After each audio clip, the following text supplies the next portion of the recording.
3장으로 가게 됩니다. 자, 아까 사도행전 2장 말미에 보면 오순절 성령이 임하게 되니까 표적과 기사도 많이 나타났다 했는데 아니나 다를까 3장에 보니까는 기적들이 나타나기 시작을 합니다. 그래서 이 제자들이 이 예루살렘 성전으로 올라갈 때에 그 미문에 앉은 안진뱅이가 벌떡 일어나는 이런 사건이 벌어지게 됩니다. 근데 거기에서 우리가 다 아는 얘기입니다만 6절에 보게 되면 베드로의 말을 한번 우리가 한번 씹어볼 필요가 있어요. 뭐라고요? 은과 금은 내게 없거니와 나사렛 예수 이름으로 걸으라 라고 했어요. 솔직히 여러분들 누가 나한테 이렇게 와서 뭔가 은혜를 주려고 할 때 은과 금 줄까 나사렛 예수 이름 줄까 하면 뭘 원하겠습니까? 다이아몬드는 더 좋고 그쪽이 더 마음에 가죠. 그게 사람 마음이에요. 근데 이게 그러니까 복음의 본질은 뭐냐면 진짜 예수의 이름이라는 거는 은과 금하고도 비교 안 되는 거예요. 은과 금이 안만 있어도 못할 게 있지만 예수 이름은 못할 게 없어요. 우리 요한복음 16장 24절 한번 볼까요? 우리 주님이 말씀하신 게 뭐냐면 요한복음 16장 24절 기억나시죠? 그거 보니까 우리 성경 공부했을 때 기억나시죠? 뭐라고 되어 있죠? 다 같이 시작.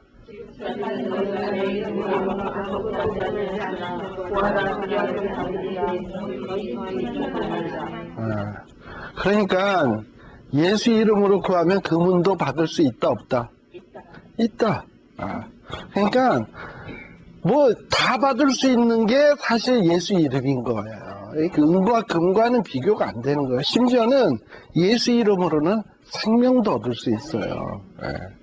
그러니까 이거를 우리들이 깊이 한번 좀 생각해 봐야 되는데 금, 은 때문에 예수의 이름을 배반하고 금, 은 때문에 주일 예배를 까먹고 그리고 금, 은 때문에 신앙을 팔아먹는 경우가 얼마나 많으냐 이 말이죠. 그건 바보예요. 어떻게 보면. 진짜 귀한 것이 뭔지를 알아야 돼요. 그래서 귀한 거를 귀하게 여길 줄 아는 사람에게 하나님은 귀한 것을 주시지 내가 귀한 것을 줬는데 귀한 것을 귀한 것으로 여길 줄 모르면 그 사람에게 왜 귀한 것을 맡겨? 돼지에게 뭘 던지지 마라? 왜요? 주면 걔는 귀한 줄 모르니까 그걸 밟고 그냥 그래. 그냥 그게 바본 거예요. 그러니까 그런 자에게 왜 돼지에게 진주를 주겠냐 이 말이죠. 예수의 이름을 귀히 여기지 않는데 그런 자에게 왜 예수의 이름으로 능력이 나가게 하겠냐 이 말이죠.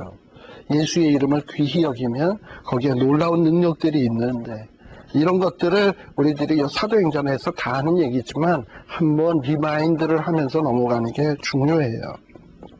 자, 그러면서 이제 베드로가 결국은 이렇게 표적과 기사를 안진뱅이를 일으키는 놀라운 기적을 행합니다. 근데요, 사람들은 관심이 어디에 집중이 되느냐 하면 베드로가 안진뱅이를 고쳤다는 사실에 관심이 있지 베드로의 입에서 나오는 말씀에는 별 관심이 없어. 근데 실제 중요한 거는 뭐가 더 중요하냐? 베드로가 안진뱅이를 일으킨 것보다 11절 이후, 특히 13절 이후에 나오는 베드로의 설교가 훨씬 더 안진뱅이 일으킨 것보다도 더 귀한 거예요. 우리들이 그걸 알아야 돼요, 사실은. 그러니까 여러분들이 오늘 이렇게 와서 성경 공부하는 거, 우리가 볼 때는 사람도 이렇게 많지 않고 얼마 이런 것 같지만, 사실 이거 굉장히 귀한 거거든요. 이거는 돈으로 계산도 안 되는 거고, 귀한 건데, 모르는 거예요. 근데 여러분은 아는 거야. 이 귀한 거예요. 그리고 저도 참 이게 감사해요. 이런 어떤 귀한 일을 할 수 있다는 것 자체가 참 감사한데, 그럼 이 베드로의 설교의 가장 또 핵심은 또 더 중요할 거 아니야. 그죠? 그 핵심이 뭐냐 하면, 요는 이거예요. 15절이에요. 15절 16절에 나오는 것이 이게 베드로의 설교의 핵심입니다. 뭐냐면 너희들이 생명의 주를 죽였다 너희는. 그런데 너희는 생명의 주를 죽였는데 누가 살렸다? 하나님이 살렸다. 그리고 이제 16절은 더 중요한데 너희가 그렇게 너희들이 죽인 예수, 그러나 하나님이 살린 예수, 그 사실을 믿으면 성하게 된다. 그리고 나아지게 된다. 이거예요. 이게 복음의 핵심인 거예요. 왜 예수를 사람들이 죽입니까? 죄로 인해서 눈이 어두워져서 귀한 거를 귀하게 못 봤기 때문에 그래요. 그래서 예수님을 죽입니다. 그런데 하나님은 어떻게 했냐? 사람이 예수님을 죽였지만 하나님은 예수님을 살리셨어. 그리고서는 예수님만 살린 게 아니라 우리 인간도 살리게 하기 위해서 예수님을 죽였고 너희들이 하나님이 살렸다라는 사실을 믿으면 너희도 낫는다. 너희도 산다. 이거 이렇게 간단한 논리인데요. 이거 굉장히 중요한 논리예요. 사실 우리는 죄로 인해서 소경이고 귀머거리고 정말 아무것도 못 보는 병신이에요. 죽은 자나 진배 없어요. 그러니까 우리는 예수를 귀한 줄 몰라서 죽여요.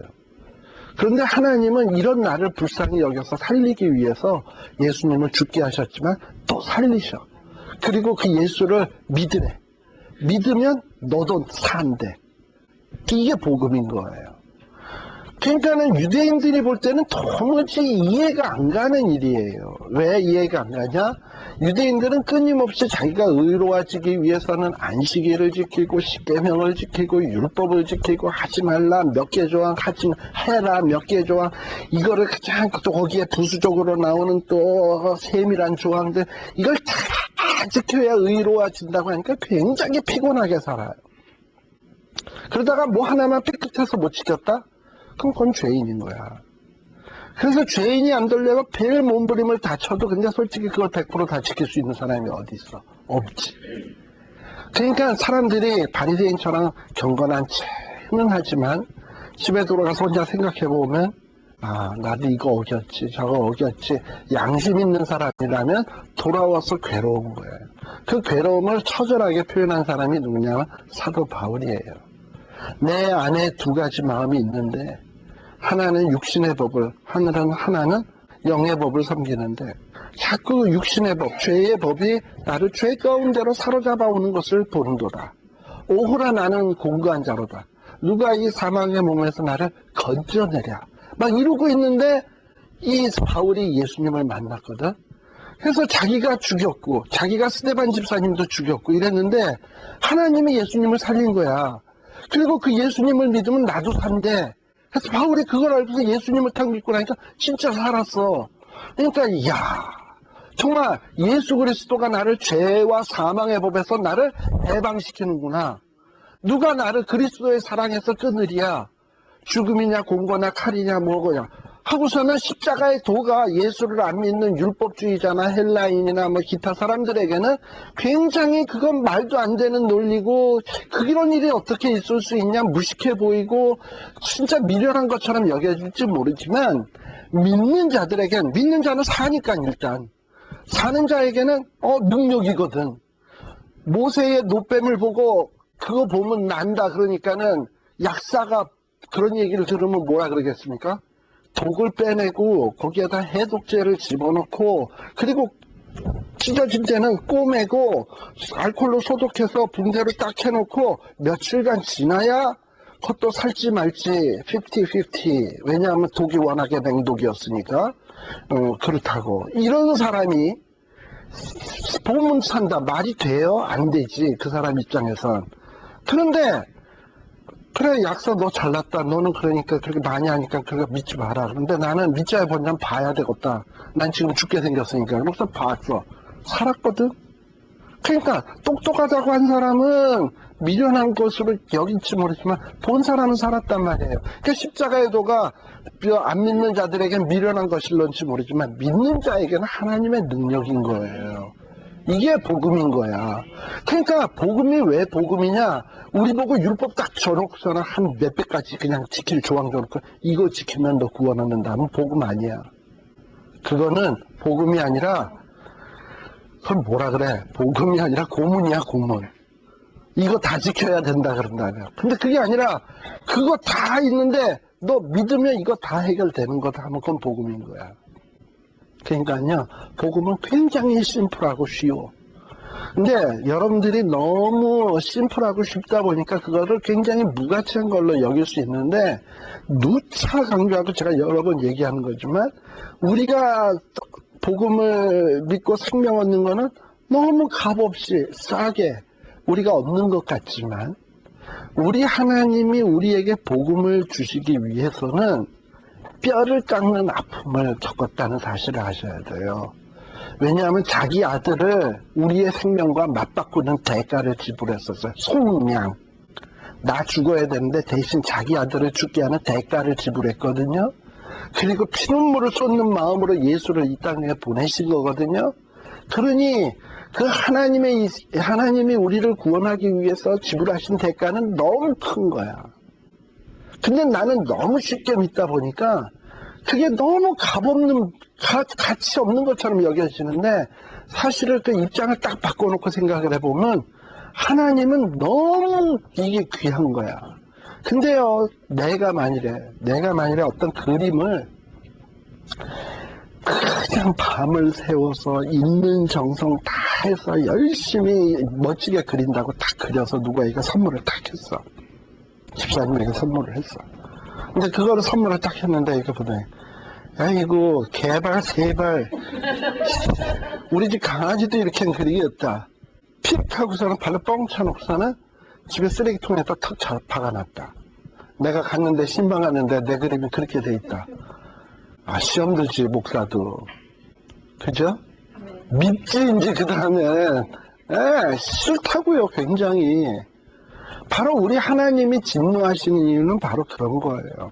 자기가 예수 그리스도의 정말 귀하디 귀한 독생자를 대가로 해서 우리에게 구원 얻는 길을 다 닦아놓고 준비해서 우리에게 이거 믿기만 하면 된다. 쉽게 믿기만 하면 다 된다. 이제 해놓고선 준비해놨는데 이게 무슨 믿는다고 어떻게 구원 얻어. 이러고서는 사람들 콧방귀 끼고 이러니까 그 다음에 하나님이 뭐 하시냐면 진노하는 거예요. 하나님이 싫어하는 죄는 간음, 살인, 뭐 이런 죄보다도 하나님이 예비해 놓으신 이 구원의 길을 무시하는 거, 이거는 용서 못하는 거예요. 다윗도 간음도 행했죠, 살인도 했죠, 아주 조직적인 범죄도 저질렀죠. 그러나 예수의 보혈에 의해서 회개를 할 때는 하나님이 용서해 주셨어요. 그런데 그 용서받는 그 길을 무시하는 것은 용서받지 못해요. 이게 복음이에요. 그래서 사도들이 가장 지금 유대인들에게 얘기하는 게 뭐냐면, 너희는 예수가 누군지 몰라서 죽였는데 그럼 하나님이 살렸다. 이제는 너희들이 사는 방법은 그분을 믿기만 하면 된다. 율법이 아니다. 믿기만 하면 되는 거다. 이 얘기를 하니까 그것도 못 알아들어. 그러니까 이 복음을 믿게 되는 거는 하나님이 알게 하여 주고 깨닫게 해주지 않으면 못 깨닫는 거예요. 바로 이것이 베드로의 설교의 핵심이에요. 특별히 22절에 보세요. 22절, 3장 22절에 보면, 모세가 말하되 주 하나님이 너희를 위하여 너희 형제 가운데 누구 같은 선지자? 이게 누구냐? 모세와 버금갈 수 있는 선지자, 아니 모세보다 더 뛰어난 선지자라 그런다면 누구냐면 예수 그리스도. 하나 세우실 것인데 그분이 얘기하는 것은 너희들이 무슨 말씀이든지 다 들어야 된다. 그런데 만일에 23절 다 같이 시작.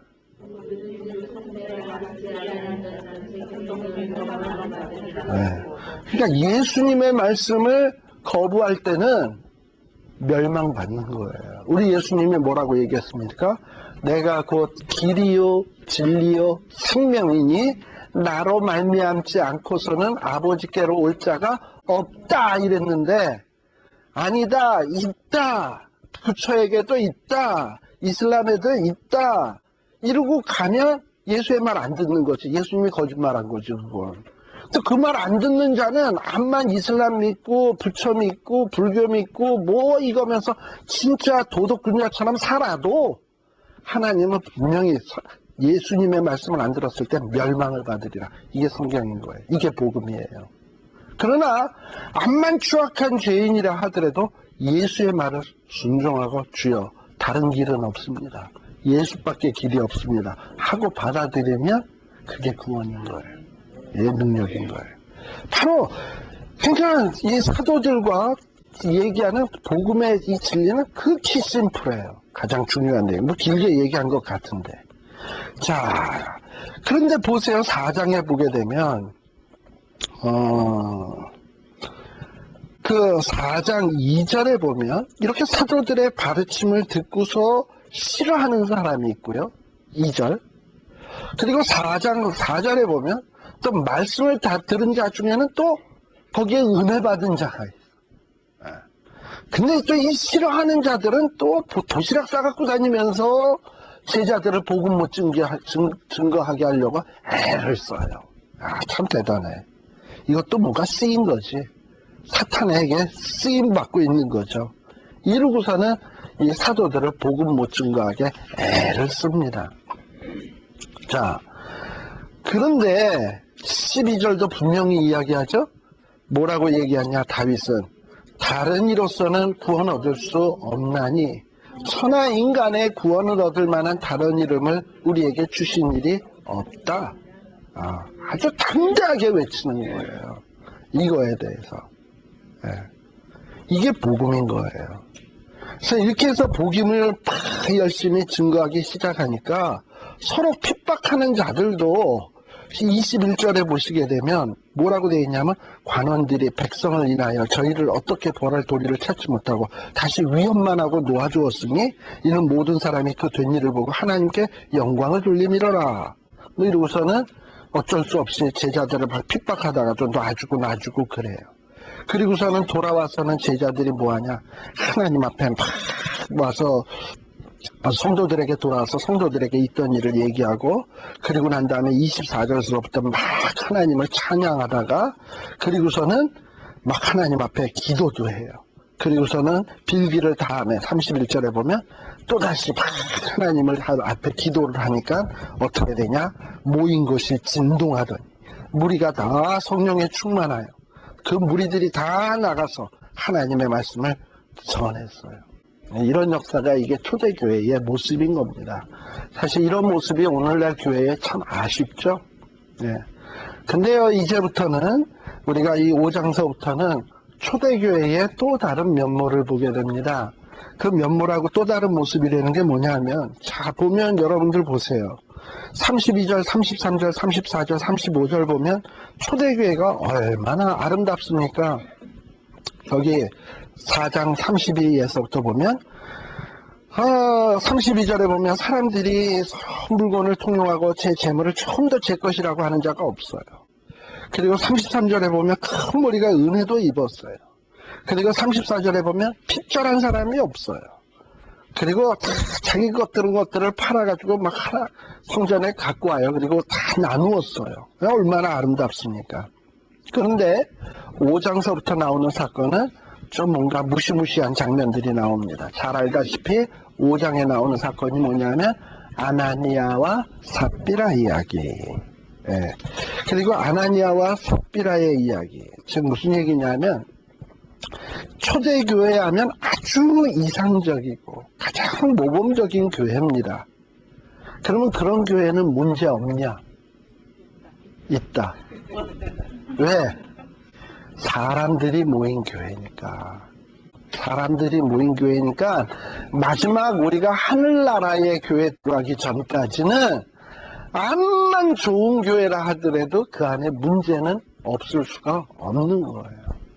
사탄이 무적행에 완전히 쳐들어가기 전까지는 문제는 생길 수밖에 없어요. 바로 이게 아나니아와 삽비라의 사건이에요. 그런데 좋은 교회는 어떤 교회냐? 어떤 문제가 해픈이 됐어. 생겼어. 그러면 문제 생긴 것이 정리할 줄 아는 교회. 이게 좋은 교회야.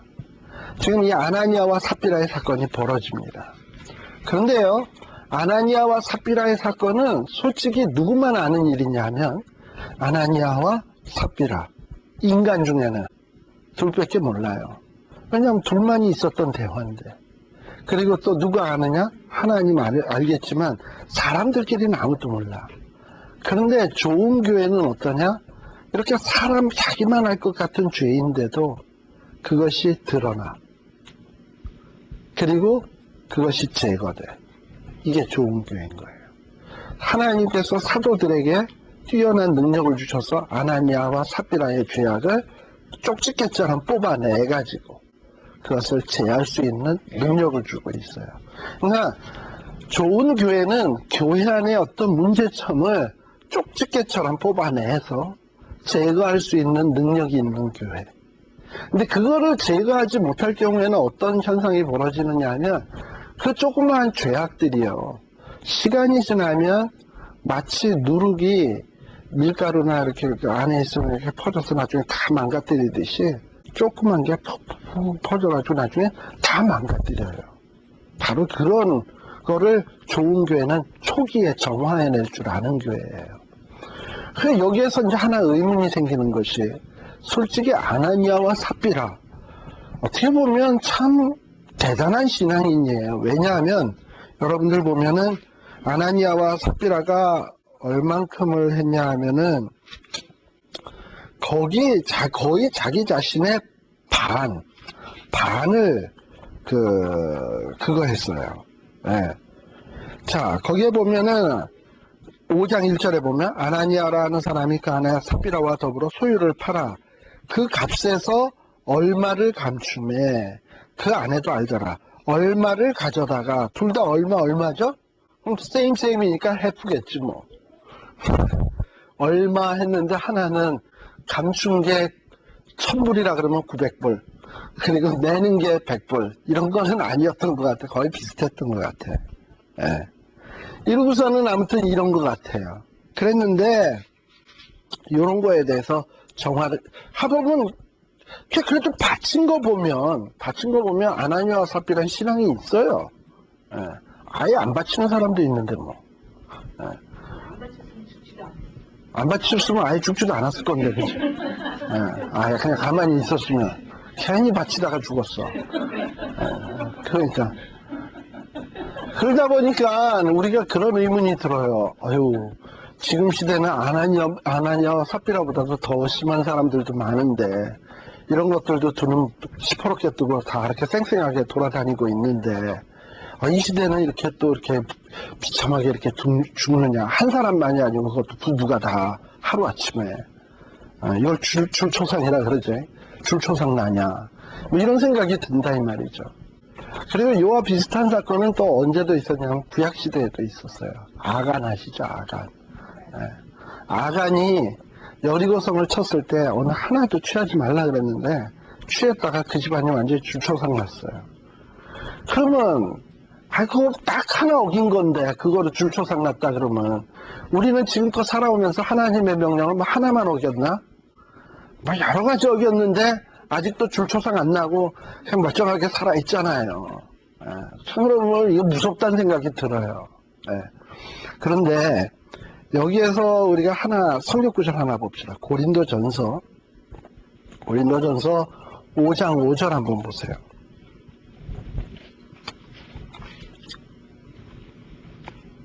좀 이게 무서운 얘기인데 고린도전서 5장 5절. 자, 특별히 5장 1절에 보면 어떤 얘기가 나옵니까? 음행이 있었다. 그리고 이 음행은 이방인 중에도 없는 음행이다.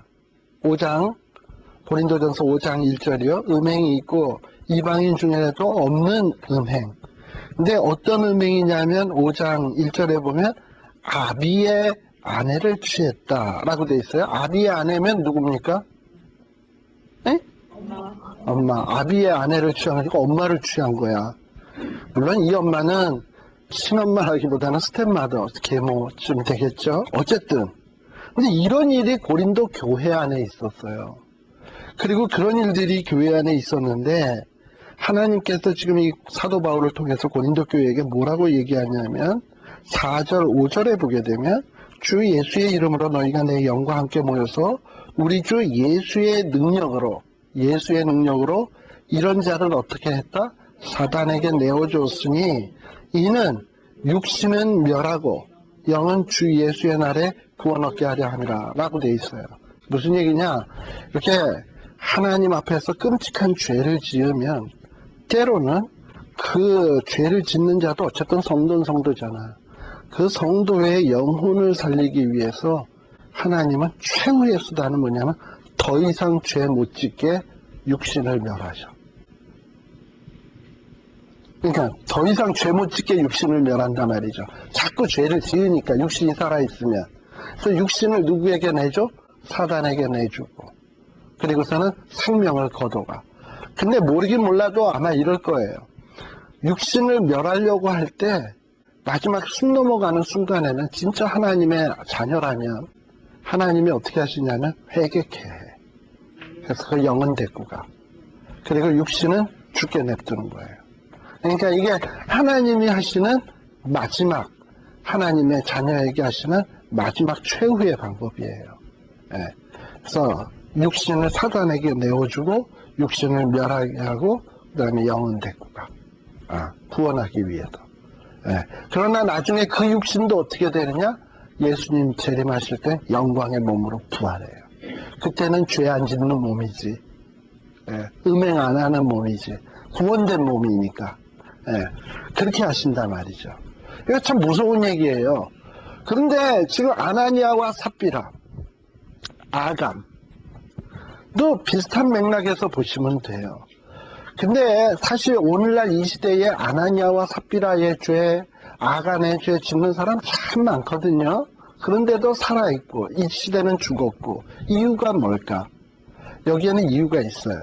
이유가 어떤 이유가 있냐면 이런 이유예요. 아나니아와 삽비라 사건과 아간의 사건은 공통점이 있어요. 그 공통점이 뭐냐면 촉이라는 거예요. 촉이.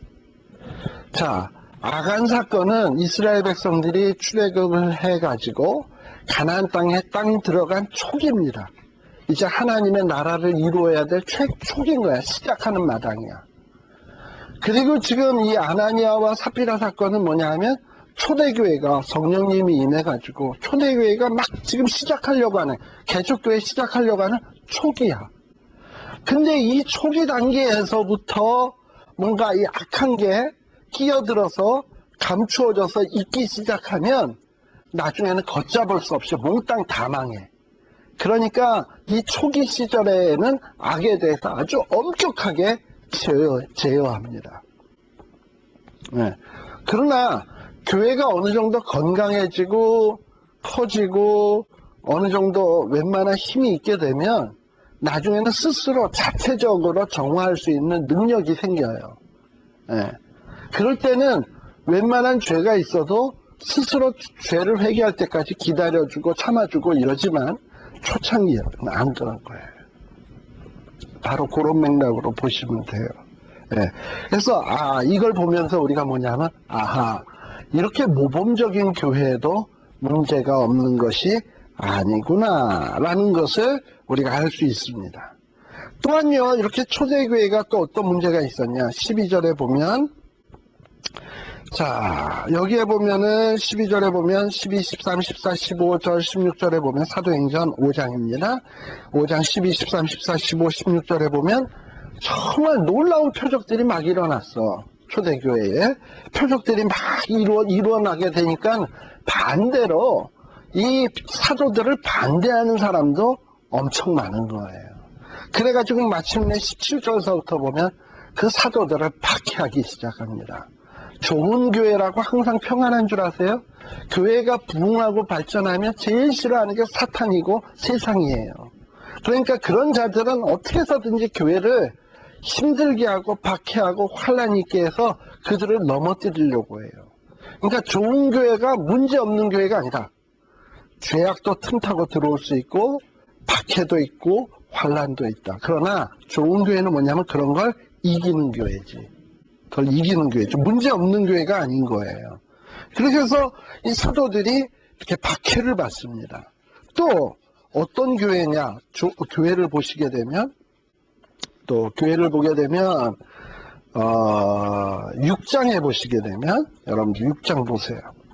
6장에 보게 되면 얼마나 이 교회가 평화롭고 좋은 교회입니까? 예루살렘 교회가. 그런데요, 6장 1절에 보면 그때에 제자가 더 많아졌는데 헬라파 유대인들이 자기 과부들이 그 매일 구제에 빠짐으로 히브리파 사람을 원망한대 라고 되어 있습니다. 좋은 교회인데 파가 생겼어. 무슨 파? 헬라파. 또 한 파, 또 무슨 파? 히브리파. 좋은 교회 안에도 파당이 있어요. 그리고 파당만 있어서 있으면 그래도 괜찮게? 지금 뭐가 생겼냐면 헬라파 사람들이 원망이 생겼어. 히브리파 사람들에게. 그래가지고 분쟁이 생기게 된 거예요. 좋은 교회, 분쟁 없는 교회, 천만의 말씀. 분쟁 있는 교회. 좋은 교회도 분쟁이 있어요. 근데 좋은 교회는 어떤 교회냐? 분쟁이 있어도 그걸 해결할 수 있는 능력이 있으면 좋은 교회야. 자, 그래서 이렇게 분쟁이 생겼는데, 그러다 보니 이 일을 어떻게 분쟁을 합니까? 사도들이 해결합니까? 아니요. 3절에 보면 뭐라고 되어 있냐면 2절 3절에 보게 되면 사도들은 뭐 해야 된다? 기도하는 일과 말씀 전하는 일에 전무하고 교회 안에 어떤 이런 구제의 문제, 기타의 문제들은 누구 다른 사람에게 맡기자 해가지고 세운 사람이 7집사야. 7집사. 그리고 이 7집사는 어떤 사람들이냐 하면 5절에 보게 되면, 자, 집사를 어떤 사람으로 세우냐? 돈 많이 내는 사람? 부자? 학교 좋은 데 나온 사람? 아니고 5절에 보게 되면 믿음과 성령이 충만한 사람을 택해서 7집사로 세웁니다. 근데요, 여기 이 7집사에 뽑혀지는 사람들이 다 어떤 사람들이냐면 스데반, 빌립, 브로고로, 니가노르, 디몬, 바메나 이런 사람들은 다 히브리파 사람이 아니에요. 다 그 이름들을 보면 헬라파 사람들이에요. 자, 그러면 여기에서 좀 우리가 힌트를 얻을 수 있잖아요. 교회 안에 문제가 일어나서. 지금 문제를 누가 제일 기분 나쁘게 생각하고 있냐? 헬라파 사람들이 다 씩씩거려. 그러면 요즘 교회에서는 문제 일으키는 사람을 보면 보통 목사님이나 당회에서는 어떻게 합니까? 저것들 다 잘라내야 돼. 내쫓아야 돼. 그러죠. 예, 원망하니까 자꾸 이러니까 저것들 잘라버려야 돼.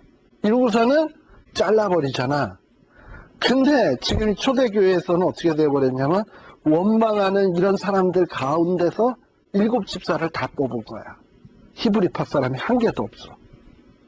그럼 니들이 해라 하고서 다 맡겨버린 거야. 초대교회가 어떻게 일을 처리했는지 좀 감이 오시죠? 오히려 이렇게 나에게 험담을 하고 나에게 오른뺨을 때리고 왼뺨을 이러는 사람들에게 악으로 갚지 아니하고 오히려 선으로 악을 이기는 어떤 이런 미덕을 보이면서 또 그런 자들 가운데도 또 성령이 충만한 자 뽑아서 사실 원망을 하고 교회에서 따따따 말 많은 사람도요 아예 무관심한 사람보다 교회를 더 사랑하는 사람이야, 솔직히. 그렇지 않습니까? 여러분들 교회 보면 그냥 주일날 깍꿍 가는 사람하고 교회 와서 우리 교회는 왜 재직회가 왜 이래? 왜 우리 교회는 뭐 이것밖에 안 돼? 맨날 이러고서 이래서 꼴보기 싫어 죽겠는데 솔직히 그 사람이 더 교회를 사랑하는 거야. 암소리 갖고 조용히 다니는 사람보다. 그러니까 그런 사람을 잘 활용할 줄 아는 것도 이게 참 아름다운 교회인 것 같아요. 지금 초대교회에서는 바로 그런 식으로 일을 처리하고 있어요. 그래서 7사람들을 뽑아서 이렇게 일을 지혜롭게 처리를 하니까요. 사도들은 기도하고 말씀 전하는 일에 전무하고 그리고 열심히 있는 사람들은 성령에 충만한 자들은 교회 일하고 이렇게 되니 6장 7절에 보면 교회가 어떻게 돼? 다 같이요. 시작. 예루살렘에 있는 제자의 수가 더 심히 많아지고 허다한 제사장의 무리도 이도에 복종하더라. 여기에 보면 수식어가 더 많아지죠. 점점 왕성. 제자의 수가 더 어떻게? 심히 많아지고.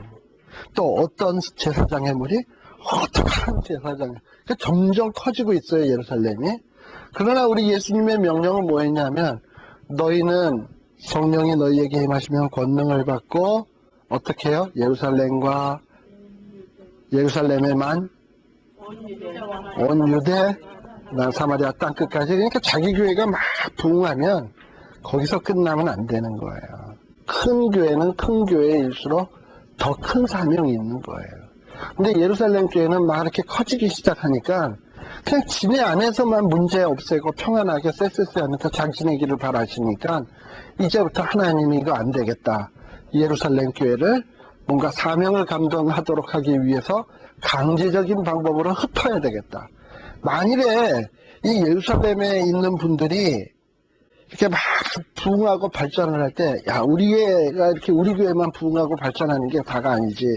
우리가 지금 흩어져서 정말 이 조그만 교회 또 복음을 안 듣는 자들에게 나가서 증거해야 되겠다.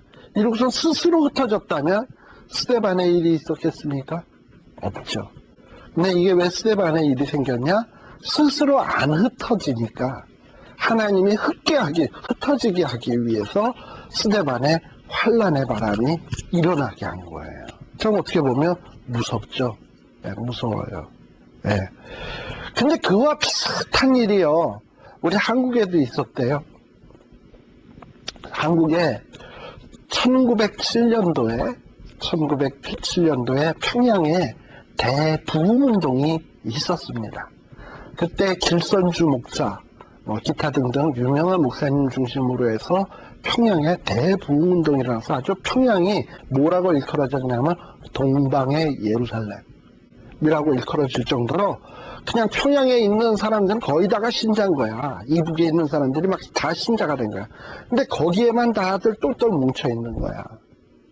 그러니까 하나님께서 어떻게 하셨냐면 이제 한국 교회를 흔드셨어.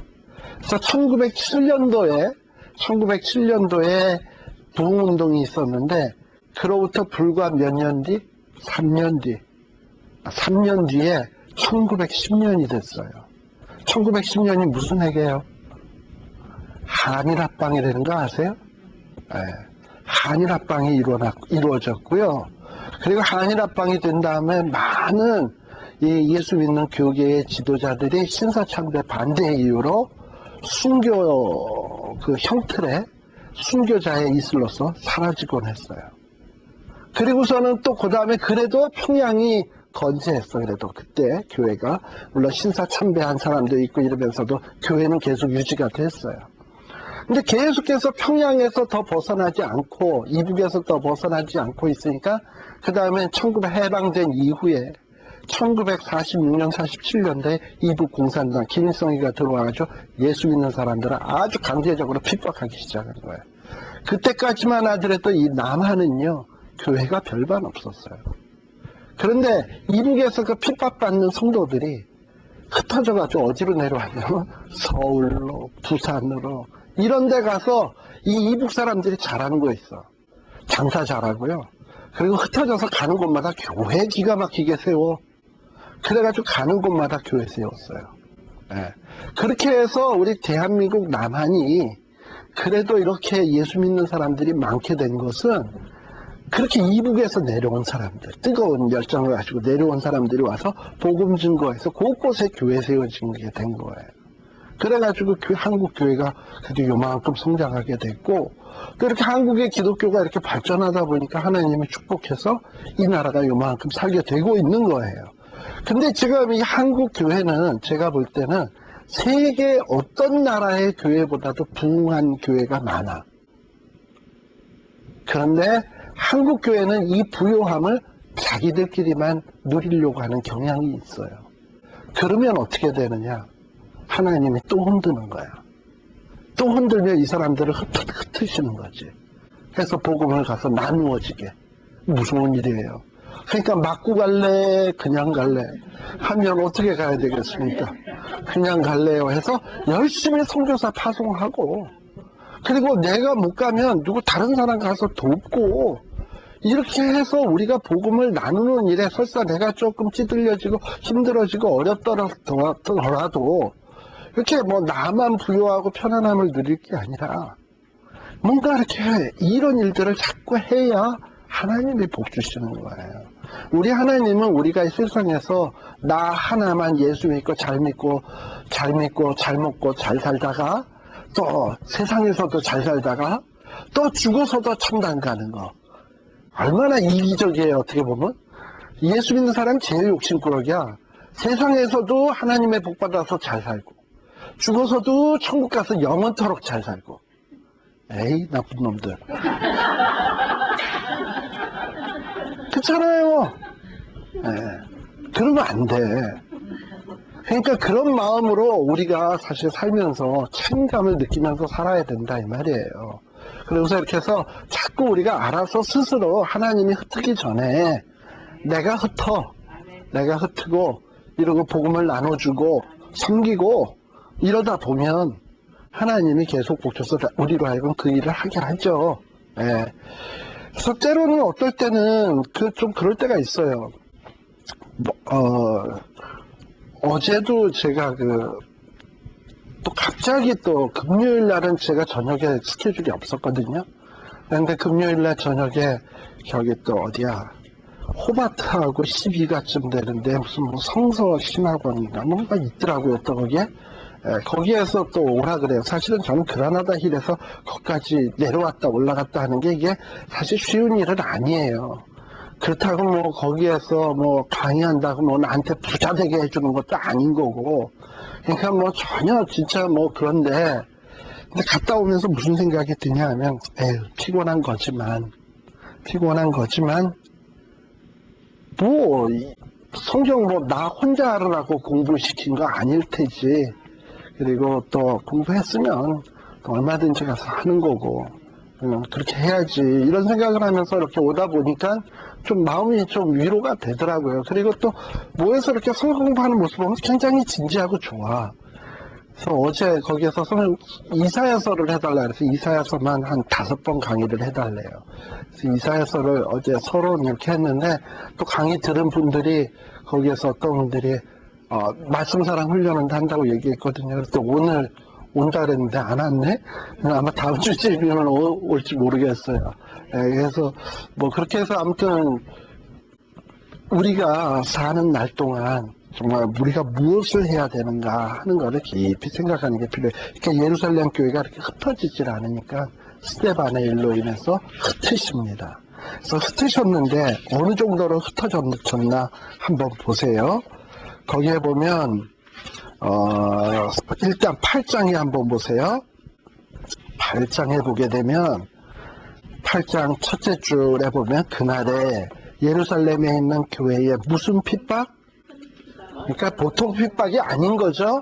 큰 핍박이 나와서 사도 외에는, 사도가 몇 명이야? 12명. 사도 외에는 3,000명, 5,000명씩 예수를 믿었으니 예루살렘 교인이 기본 얼마겠어요?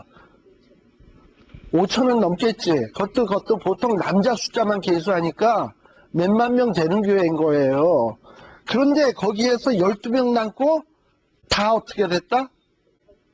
흩어졌다. 그러니까 이런 걸 보고 뭐라 그러냐면 교회가 쑥대밭됐다. 이렇게 얘기하는 거야. 그런데다가 또 어떻게 됐냐? 그러니까 2절에 보면 스데반 집사님을 장사하고 위하여 크게 울고요. 또 3절에 보면 사울이 교회를 뭐 할세? 아직까지 완전히 쑥대밭이 안 됐으니까 나머지 확인사살하는 작업까지 하는 거야. 잔멸할세. 뭐 이러고서는 남녀를 끌어다가 막 5계단 넘기는 일이 생기니까 다 안 떠날 수가 없는 거야. 이제 다 떠났어. 그런데 이 흩어진 사람들이 어떻게 되냐? 4절에 보니까 흩어진 사람들이 두루 다니며 뭐 했다? 복음을 전할세. 그러니까 스스로 안 가니까 하나님이 흩어지게 해서 흩어져서 복음을 전하도록 만든 거예요. 그렇게 해서 빌립 집사님이 가게 되고요. 그렇게 해서 뭐 여러 가지 이제 유대와 사마리아와 땅끝까지 이르러서 복음 증거되는 역사들이 나타나기 시작하는 겁니다. 참 이걸 보면 참 어떻게 보면 예수 믿는 사람들은 이 말을 다시 한번 되씹어 보세요. 하나님을 사랑하는 자, 그 뜻대로 부르심을 입은 자들에게는 모든 일이 합력하여 선을 이루느니라. 자, 스데반의 일이 탁 생겼어. 아유, 어떻게 이렇게 훌륭한 성령에 충만하고, 그리고 하나님의 신에 확 사로잡힌 집사님이 돌에 맞아 죽어? 나 이런 하나님이라면 나 안 믿어.